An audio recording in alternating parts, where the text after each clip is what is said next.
വൈദ്യുതി വിതരണത്തിൽ സർക്കാർ സമ്പൂർണ്ണ പരാജയമാണെന്നാരോപിച്ച് ഡിവൈഎഫ്ഐയുടെ നേതൃത്വത്തിൽ കണ്ണൂർ വൈദ്യുതി ഭവനിലേക്ക് മാർച്ച് നടത്തി. ഡിവൈഎഫ്ഐ സംസ്ഥാന secretary V K Sanoj MLA. സമരം ഉദ്ഘാടനം ചെയ്തു. നേതൃത്വത്തിൽ ഇന്ന് സംസ്ഥാനങ്ങൾക്ക് മുമ്പിൽ പ്രതിഷേധം നടത്തുന്നതിന്റെ കാരണങ്ങൾ ഇവിടെ വിശദീകരിച്ചു. എന്ന വാഗ്ദാനത്തിന് വഞ്ചിതരായി അവർക്ക് വോട്ടുകുത്തിയിട്ടുള്ള ആളുകളെല്ലാം വല്ലാതെ വിഷമിച്ചിരിക്കുകയും ചെയ്യുന്ന ഒരു സന്ദർഭമാണ്. കഴിഞ്ഞ 10 വർഷക്കാലം കേരളത്തിൽ പവർ കട്ട് ഉണ്ടായിരുന്നില്ല. കഴിഞ്ഞ 10 വർഷക്കാലം കേരളത്തിൽ ലോഡ് ഷെഡിംഗ് ഉണ്ടായിരുന്നില്ല.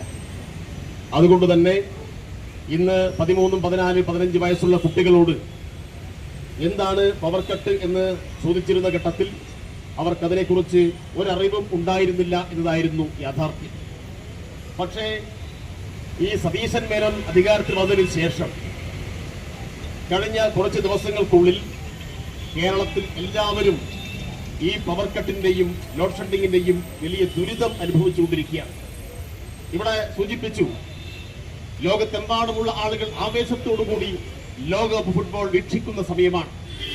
ആവേശകരമായ ഫൈനൽ പോരാട്ടം നമ്മളെല്ലാം പ്രതീക്ഷയോടുകൂടി കാത്തു നിൽക്കുകയാണ്.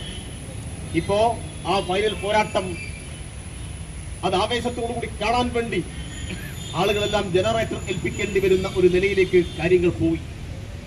എന്തുകൊണ്ട് ഈ നിലയിലേക്ക് കേരളം മാറുന്നു എന്നത് അത്യന്തം ഗൗരവമായി ആലോചിക്കേണ്ട കാര്യമാണ്. ഇത് UDF ഗവൺമെന്റിന്റെ പിടിപ്പുകേട് കൊണ്ടാണ്, വൈദ്യുതി മന്ത്രിയുടെ കഴിവുകേട് കൊണ്ടാണ്, മുഖ്യമന്ത്രിയുടെ ഇച്ഛാശക്തിയുടെ കുറവ് കൊണ്ടാണ്. ഓഫീസിന് മുന്നിൽ പ്രവർത്തകർ ചൂട്ടും മെഴുകുതിരിയും കത്തിച്ച് പ്രതിഷേധം പ്രകടിപ്പിച്ചു.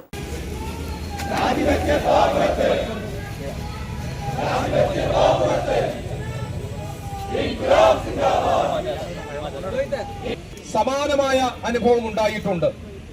ജില്ലാ പ്രസിഡന്റ് കെ അനുശ്രീ അധ്യക്ഷയായി. നേതാക്കളായ Muhammad Afsal, P Akhil, M V Leejith, AP Anveer, PK Sananthkumar തുടങ്ങിയവർ നേതൃത്വം നൽകി. AKG memorial cooperative hospital, Kannur.